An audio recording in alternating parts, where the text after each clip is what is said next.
मोगाच्या बाबा भयणीन आमी आज दुसरी दोनी वाचपां चिंतन आयकोल्यांत आनी वाचपां आमचे फुडें एकूच संदेश आमकां दिता आनी तो म्हणजे आमी सगळे आमी आमच्या आपोवणे प्रमाणे देवाचो विस्वास धरून आमी जिवीत सारूंक जाय. भोव करून जेन्ना आमच्या जिवितांत अडचणी येतात त्या वेळार आमी भियेनासतना देवाचो विस्वास धरून आमचें फुडलें पावल घालूंक जाय. आमी पळयलां पयले वाचपाक प्रवादी आमोस. तो प्रवादी नासलो आदी, तो प्रवादी कुटुंबांत नासलो, पूण देवा खास आपोवन दिलें प्रवादी जावंक आनी ताका जुदिवां बरोबर ताच्या मदीं धाडलो आनी ताका खास संदेश दिवन धाडले.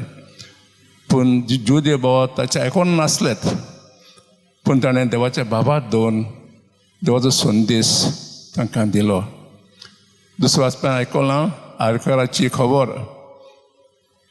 ताचे फुडें एक अडचण आसली, ताका चलोन जावंक नासलें, तो खाटींत पडलेलो, पूण ताचे इश्ट येतात आनी ताका जेजूचे फुडें व्हरतात आनी जेजू ताका दिता पेकोवणी, न्ही फकत कुडीची आनी आत्म्याची. कित्याक जाय कुडीची आनी आत्म्याची? कित्याक त्या वेळार लोक समजताले कोणाक दुयेंत आसा जाल्यार ताच्या पुर्वजांनी वा ताणें पातो केला, ताका हें फारीकपण म्हूण ताका हें दुयेंस आयिल्लें.